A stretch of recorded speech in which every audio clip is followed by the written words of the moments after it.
여러분 안녕하세요. 오늘은 정말 중요한 이야기를 해볼까 합니다. 제가 얼마 전에 만난 한 구독자분의 이야기로 시작할게요. 이분은 60대 초반의 남성분이었는데 20년 동안 하루 4시간 수면으로 대기업 임원까지 올라가셨대요. 그런데 58세에 갑자기 경미한 뇌경색이 왔고 이후 기억력 저하와 집중력 문제가 심각하게 나타나기 시작했습니다. 의사는 장기간의 수면 부족이 주요 원인이라고 진단했죠. 이분이 저에게 보내신 메시지 중 일부를 읽어드릴게요. 20년 동안 자랑스럽게 얘기했던 내 생활 습관이 결국 내 건강을 망쳤다는 사실을 이제야 깨달았습니다. 젊은 분들에게 꼭 전해주세요. 수면이 얼마나 중요한지를. 오늘 제가 여러분에게 전하고 싶은 메시지는 바로 이겁니다. 건강하게 오래 살기 위해 필요한 3가지가 있는데 그중 가장 중요한 것이 바로 수면입니다. 두 번째는 식사 방식, 특히 언제 먹느냐의 문제고 3번째가 운동입니다. 놀랍게도 수면의 중요성은 식사와 운동을 합친 것보다 더 크다고 볼 수 있어요. 많은 분들이 건강에 관한 정보에 현혹되고 계십니다. 어떤 음식이 좋다더라, 어떤 운동법이 최고라더라, 심지어 적게 자면서도 건강하게 사는 방법이 있다더라요. 하지만 이런 정보들 중 상당수는 과학적 근거가 부족합니다. 오늘은 과학적으로 검증된 정보를 바탕으로 진짜 건강 수명을 늘리는 방법에 대해 이야기해 보려고 합니다. 자, 그럼 가장 중요한 수면부터 시작해 볼게요. 우리는 흔히 깨어있는 것이 기본 상태이고 피곤해서 잠시 자는 것이라고 생각하는 경향이 있습니다. 하지만 사실은 정반대예요. 자는 상태가 우리의 기본 상태입니다. 우리는 배고프거나 할 일이 있을 때 깨어나서 활동하다가 다시 원래의 상태인 수면으로 돌아가는 거죠. 이 관점의 전환은 정말 중요합니다. 수면은 그저 휴식이 아니라 우리 몸과 뇌가 제대로 기능하기 위한 필수적인 과정이에요. 특히 뇌에서는 수면 중에 정말 놀라운 일이 일어납니다. 제가 얼마 전에 읽은 연구 결과를 소개해드릴게요. 2013년 네더가드 교수팀이 발견한 내용인데요. 우리 뇌에는 글림파틱 시스템이라는 게 있어요. 이건 뭐냐면 자는 동안 뇌척 수액이 뇌로 올라가서 뇌 전체를 씻어내는 시스템입니다. 마치 밤사이 도시의 거리를 청소하는 것처럼 우리 뇌도 자는 동안 청소를 하는 거죠. 이 과정에서 악교세포라는 뇌세포들이 자기 부피를 거의 절반으로 줄이면서 뇌척 수액이 들어갈 공간을 만들어줍니다. 그럼 뇌척 수액이 그 공간으로 들어가서 뇌 전체를 씻어내고 그 과정에서 노폐물과 독소들을 제거하죠. 이 노폐물 중에는 알츠하이머병과 연관된 베타아밀로이드 같은 단백질도 포함됩니다. 만약 여러분이 충분히 자지 않는다면 이 청소 과정이 제대로 이루어지지 않아요. 뇌에 쓰레기가 쌓이게 되는 거죠. 그러면 어떻게 될까요? 단기적으로는 집중력과 기억력이 떨어지고 장기적으로는 치매 같은 뇌질환의 위험이 크게 높아집니다. 실제로 4에서 5시간만 자면서 자랑스럽게 얘기하던 영국의 대처 수상이나 미국의 레이건 대통령 모두 나중에 알츠하이머 치매에 걸렸죠. 물론 이것만이 원인이라고 단정할 수는 없지만 수면 부족과 치매의 연관성은 여러 연구에서 확인되고 있습니다. 또 놀라운 연구 결과가 있어요. 서머타임을 시행하는 날, 즉 시계를 1시간 앞당겨서 모든 사람이 1시간 덜 자게 되는 날에는 심장마비 발병률이 24%나 증가한다고 합니다. 반대로 서머타임이 끝나서 1시간 더 자게 되는 날에는 심장마비 발병률이 21% 감소하죠. 단 1시간의 수면 차이가 이런 엄청난 영향을 미친다는 사실 정말 놀랍지 않나요? 제 친구 중에 IT 회사에 다니는 사람이 있는데 야근이 많아서 평소에 5에서 6시간밖에 자지 못했어요. 그런데 어느 날 갑자기 심한 불안 발작이 와서 응급실에 실려갔죠. 의사는 만성적인 수면 부족이 주요 원인이라고 진단했습니다. 이후 친구는 회사에 야근을 줄여달라고 요청하고 수면 시간을 7시간 이상으로 늘렸더니 불안 증상이 크게 개선되었어요. 많은 학생들과 직장인들이 4시간 자면 합격하고 5시간 자면 떨어진다라는 말을 믿고 있지만 이건 완전한 미신입니다. 실제로 미국에서 고등학교 등교 시간을 1시간 늦춰서 학생들이 1시간 더 잘 수 있게 했더니 학교 전체의 학업 성취도가 크게 향상되었다는 연구 결과가 있어요. 제가 대학생 때 시험 기간에 밤샘 공부를 자주 했던 기억이 나는데 지금 생각해보면 정말 비효율적이었어요. 밤을 새워 공부한 내용은 대부분 기억에 남지 않았고 시험장에서도 집중력이 떨어져 실수를 많이 했죠. 충분히 자고 효율적으로 공부하는 것이 훨씬 더 좋은 결과를 가져온다는 것을 나중에야 깨달았습니다. 수면 부족은 면역력도 떨어뜨립니다. 잠을 충분히 자지 않으면 감기나 독감에 걸릴 확률이 크게 높아진다는 연구 결과가 있어요. 코로나19 팬데믹 동안에도 수면이 부족한 사람들이 더 심각한 증상을 겪는 경향이 있었죠. 또한 수면 부족은 감정 조절 능력도 떨어뜨립니다. 잠을 충분히 자지 않으면 사소한 일에도 짜증이 나고 화를 참기 어려워져요. 이는 대인관계에도 악영향을 미치죠. 제 주변에 만성적인 수면 부족에 시달리는 부부가 있었는데 서로 사소한 일로 자주 다투었어요. 그런데 수면 습관을 개선하고 나서는 싸움이 크게 줄었다고 합니다. 많은 분들이 비만 때문에 고민하시는데 수면과 체중 사이에도 밀접한 관계가 있습니다. 잠을 적게 자면 식욕을 조절하는 호르몬인 렙틴과 그렐린의 균형이 깨져서 더 많이 먹게 되고 특히 고칼로리 음식을 찾게 되는 경향이 있어요. 또한 자는 동안 지방 분해가 활발하게 일어나기 때문에 충분한 수면은 체중 관리에도 도움이 됩니다. 제가 아는 한 여성분은 다이어트를 위해 운동도 열심히 하고 식단 관리도 철저히 했지만 체중이 잘 줄지 않았어요. 그런데 수면 전문가의 조언에 따라 수면 시간을 5시간에서 7시간으로 늘리고 수면의 질을 개선하자 다른 노력 없이도 체중이 서서히 감소하기 시작했습니다. 자, 그럼 얼마나 자는 것이 좋을까요? 대부분의 성인에게는 7시간에서 8시간의 수면이 권장됩니다. 청소년은 8시간에서 9시간, 어린이는 9시간에서 10시간이 필요하죠. 물론 개인차가 있을 수 있지만 대부분의 사람들은 이 범위 안에서 최적의 컨디션을 유지할 수 있습니다. 좋은 수면을 위한 팁을 몇 가지 드리자면 우선 일정한 시간에 자고 일어나는 것이 중요합니다. 주말에 몰아서 자는 것보다 매일 규칙적으로 자는 것이 훨씬 효과적이에요. 또한 취침 전 스마트폰이나 컴퓨터 사용을 줄이고 방은 어둡고 조용하며 시원하게 유지하는 것이 좋습니다. 그리고 잠들기 전 알코올을 마시는 것은 피하세요. 많은 분들이 술을 마시면 잠이 잘 온다고 생각하지만 알코올은 수면의 질을 크게 떨어뜨립니다. 특히 깊은 수면 단계를 방해해서 충분히 자도 개운하지 않게 만들죠. 또한 카페인은 반감기가 길어서 오후에 마신 커피도 밤 수면에 영향을 줄 수 있으니 주의하세요. 이제 두 번째로 중요한 요소인 식사 방식에 대해 이야기해 볼게요. 많은 사람들이 무엇을 먹느냐에 집중하지만 사실 언제 먹느냐가 더 중요할 수 있습니다. 먼저 특정 음식의 건강 효과에 대한 이야기를 잠깐 해볼게요. 우리는 매일같이 이런 뉴스를 접합니다. 커피가 건강에 좋다. 커피가 건강에 나쁘다. 초콜릿이 심장 건강에 도움이 된다. 붉은 고기가 암 위험을 높인다 등등. 하지만 이런 연구 결과들은 대부분 관찰 연구에 기반한 것으로 인과관계를 명확히 증명하지 못하는 한계가 있어요. 예를 들어 붉은 고기를 많이 먹는 사람들이 대장암 발병률이 17% 높다는 연구 결과가 있다고 합시다. 하지만 이것이 붉은 고기 때문인지 아니면 붉은 고기를 많이 먹는 사람들의 다른 생활 습관 즉 채소를 적게 먹거나 술을 많이 마시거나 등 때문인지 명확히 구분하기 어렵습니다. 이런 것을 컴파운딩 이펙트라고 하죠. 반면에 담배와 폐암의 관계는 훨씬 명확합니다.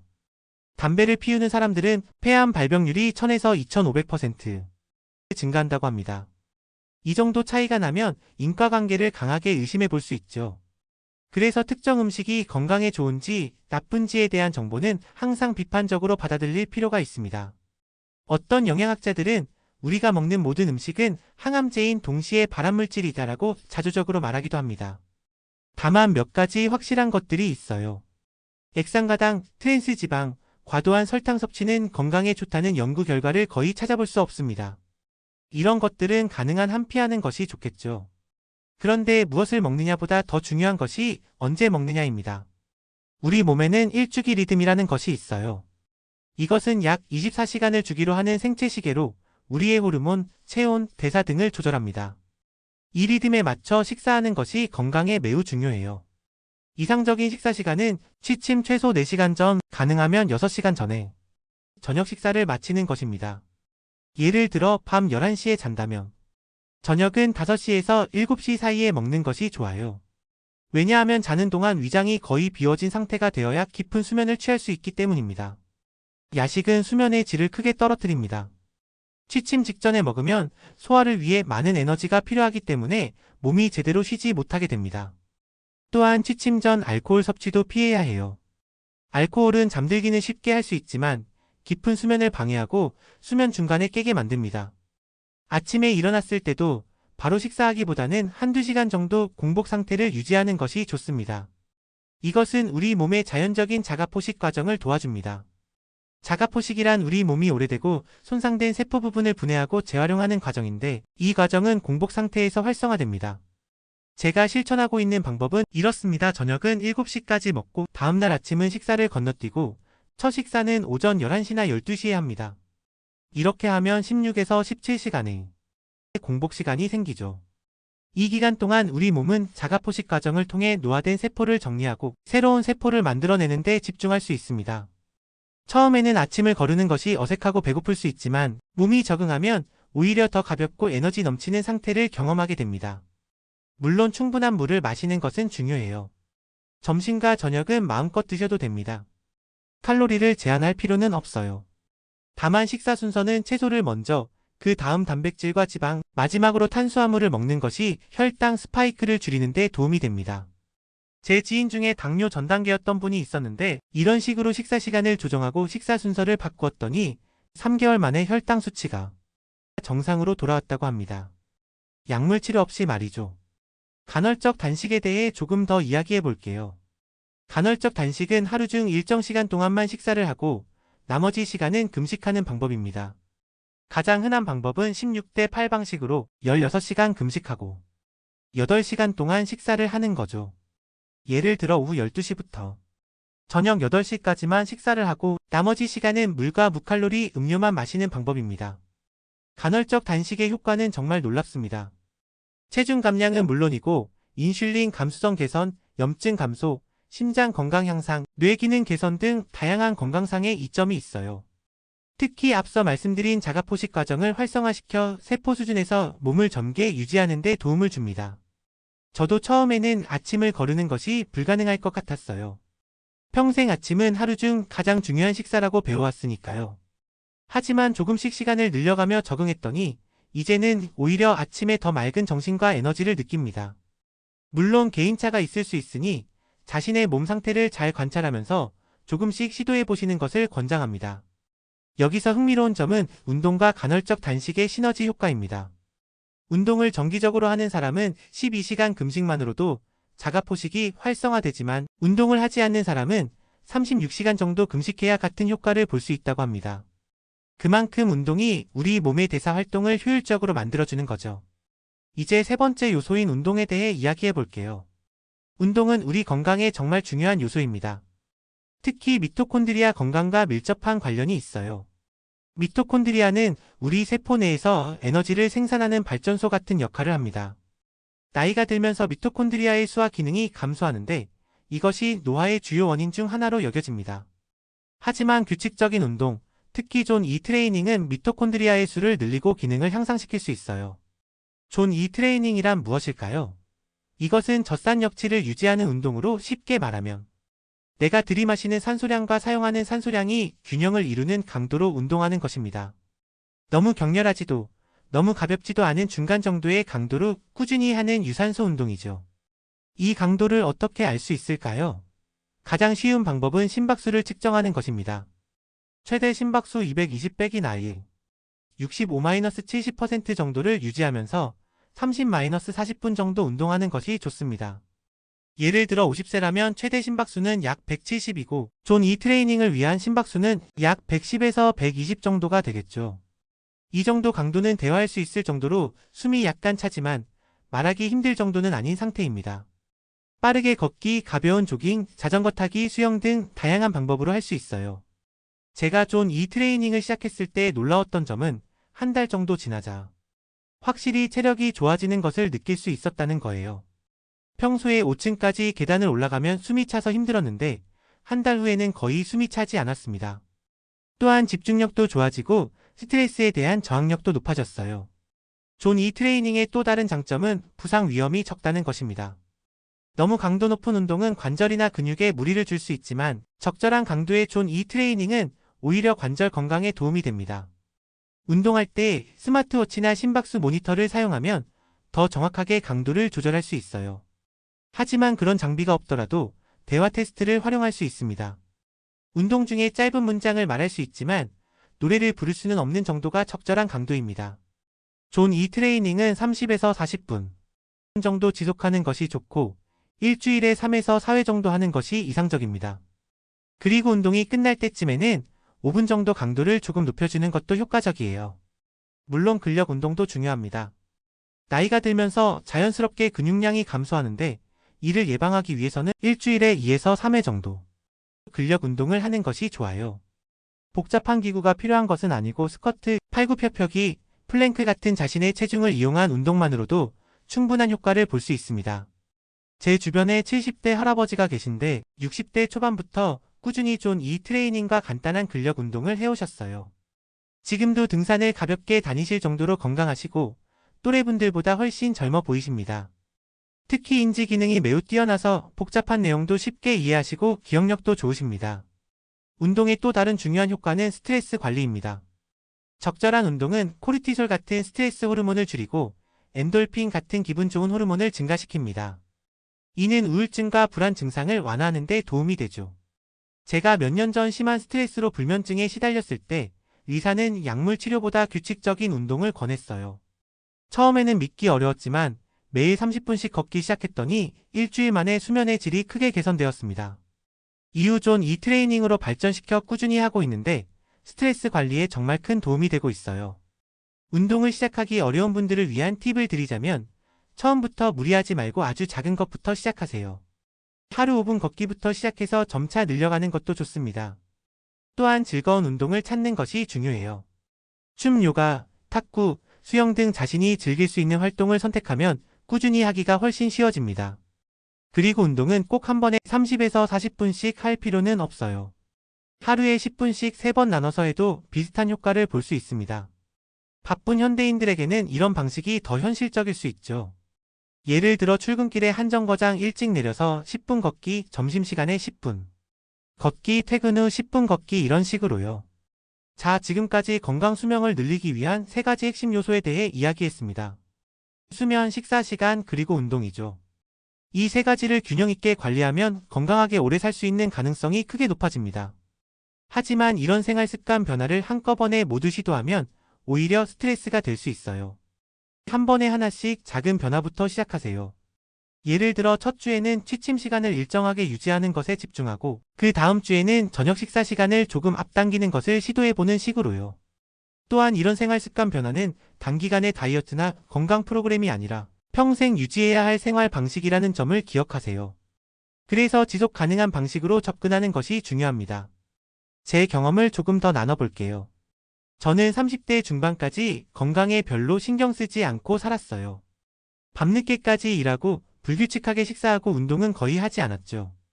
그러다 35세에 건강검진에서 이상 신호가 나왔어요. 혈압이 높고 콜레스테롤 수치도 좋지 않았으며 체중도 많이 늘어 있었습니다. 그때 의사가 해준 말이 아직도 기억에 남아요. 지금 생활 습관을 바꾸지 않으면 10년 후에는 여러 가지 약을 먹으면서 살게 될 겁니다. 이 말이 저에게 큰 충격을 주었고 생활 습관을 바꾸기로 결심했어요. 처음에는 정말 어려웠습니다. 특히 일찍 자는 습관을 들이는 것이 가장 힘들었어요. 밤에 일하는 것이 익숙했거든요. 하지만 점차 일정한 시간에 자고 일어나는 습관을 들이니 낮 시간의 생산성이 훨씬 높아져서 오히려 더 많은 일을 할 수 있게 되었습니다. 식사 시간도 조정했어요. 저녁은 7시까지 먹고 아침은 거르고 첫 식사는 11시쯤에 하는 방식으로요. 처음 일주일은 아침에 배가 고파서 힘들었지만 몸이 적응하니 오히려 더 가볍고 에너지가 넘치는 상태가 되었습니다. 운동은 처음에는 그냥 매일 20분씩 걷는 것부터 시작했어요. 그러다가 점차 존 E 트레이닝으로 발전시켰고 지금은 일주일에 4번 정도 30에서 40분씩 하고 있습니다. 이런 변화를 시작한 지 6개월 만에 체중이 10kg 감소했고 혈압과 콜레스테롤 수치도 정상으로 돌아왔어요. 하지만 더 놀라운 변화는 정신적인 부분이었습니다. 집중력이 좋아지고 기억력도 향상되었으며 전반적인 기분과 에너지 수준이 크게 개선되었어요. 스트레스에 대한 저항력도 높아져서 예전에는 작은 일에도 쉽게 짜증이 났는데 이제는 훨씬 평온하게 대처할 수 있게 되었습니다. 이제 40대 중반이 되었지만 30대 때보다 더 건강하고 활력 있게 살고 있어요. 물론 가끔 생활 습관이 흐트러질 때도 있지만 그럴 때마다 다시 기본으로 돌아가려고 노력합니다. 완벽하게 할 필요는 없어요. 80에서 90% 정도만 지켜도 큰 효과를 볼 수 있습니다. 여러분도 지금 당장 시작하세요. 나이가 많다고 건강 상태가 좋지 않다고 포기하지 마세요. 우리 몸은 놀라운 회복력을 가지고 있어요. 작은 변화들이 모여 큰 차이를 만들어냅니다. 그리고 이런 생활 습관 변화는 단순히 오래 사는 것이 아니라 건강하게 오래 사는 것을 목표로 한다는 점을 기억하세요. 건강 수명을 늘리는 것이 중요합니다. 질병 없이 자립적으로 활력 있게 살 수 있는 기간을 최대한 늘리는 것이죠. 최근 제 주변에서 본 예를 하나 더 들어볼게요. 제 이웃에 75세 노부부가 살고 계신데 두 분 다 놀라울 정도로 건강하세요. 매일 아침 공원에서 걷는 것을 볼 수 있고 텃밭도 직접 가꾸시고 손주들과 놀아주시는 모습도 자주 볼 수 있어요. 어느 날 이 할아버지께 비결을 여쭤봤더니 별거 없어. 일찍 자고 일찍 일어나고 적당히 먹고 매일 움직이는 거야. 그리고 스트레스 안 받는 거지. 라고 하셨어요. 단순하지만 정말 핵심을 짚은 조언이었습니다. 이 노부부는 매일 저녁 8시면 식사를 마치고 10시면 잠자리에 드신다고 해요. 아침에는 6시쯤 일어나서 가벼운 스트레칭을 하고 첫 식사는 8시쯤에 하신대요. 그리고 매일 최소 30분 이상 걷는 것을 습관으로 삼고 계시죠. 이런 단순하지만 일관된 습관이 건강한 노년을 가능하게 한 것 같습니다. 이처럼 건강한 수명을 위한 핵심은 복잡한 다이어트나 극단적인 운동 프로그램이 아니라 기본적인 생활 습관을 꾸준히 유지하는 것입니다. 충분한 수면, 적절한 식사 시간, 그리고 규칙적인 운동이 그 기본이 되죠. 여기서 한 가지 더 강조하고 싶은 것은 스트레스 관리의 중요성입니다.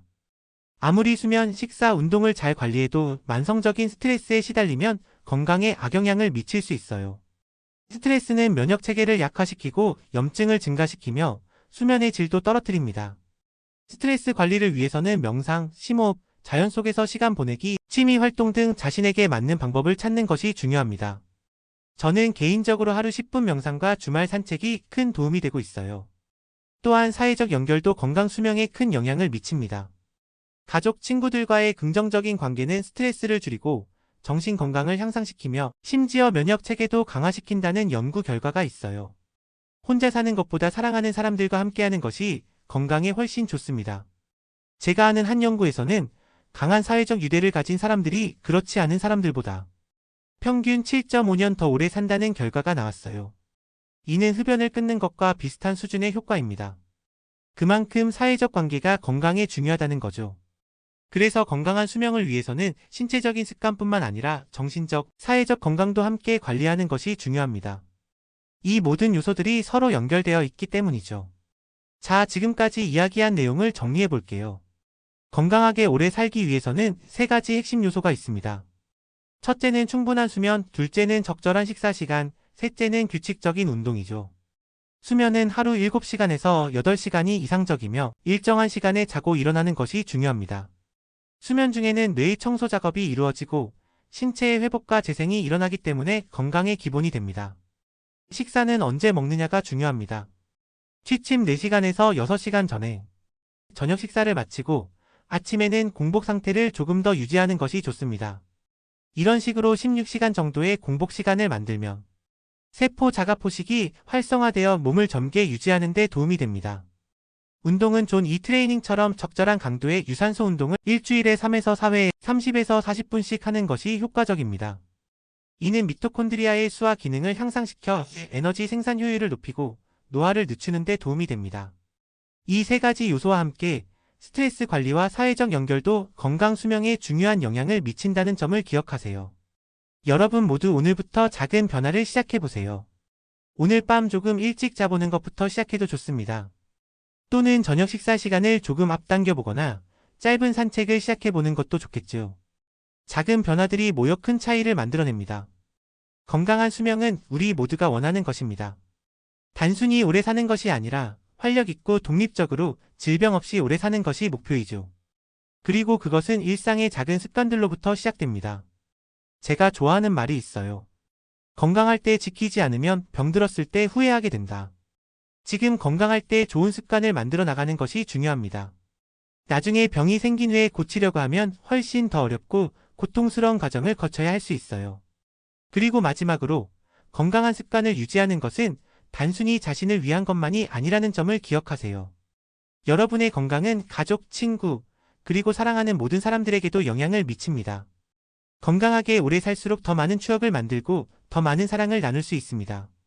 제 할머니는 98세까지 건강하게 사셨어요. 마지막까지 스스로 일상생활을 하셨고 맑은 정신으로 가족들과 소통하셨죠. 할머니께서 항상 하시던 말씀이 있어요. 건강은 돈 주고도 살 수 없는 거야. 젊을 때부터 관리해야 해. 이제 그 말씀의 의미를 진정으로 이해하게 됩니다. 여러분도 지금부터 건강한 수명을 위한 여정을 시작하세요. 충분한 수면, 적절한 식사 시간, 규칙적인 운동. 이 세 가지만 잘 지켜도 건강 수명이 크게 늘어날 수 있습니다. 그리고 그 과정에서 더 활력있고 행복한 삶을 경험하게 될 거예요. 오늘 영상이 여러분께 도움이 되었기를 바랍니다. 다음 영상에서는 이 세 가지 요소를 일상에서 쉽게 실천할 수 있는 구체적인 방법들에 대해 더 자세히 다뤄볼 예정이니 채널 구독과 알림 설정 부탁드립니다. 또한 여러분의 건강 습관이나 궁금한 점이 있으시면 댓글로 남겨주세요. 함께 건강한 삶을 만들어가요. 감사합니다.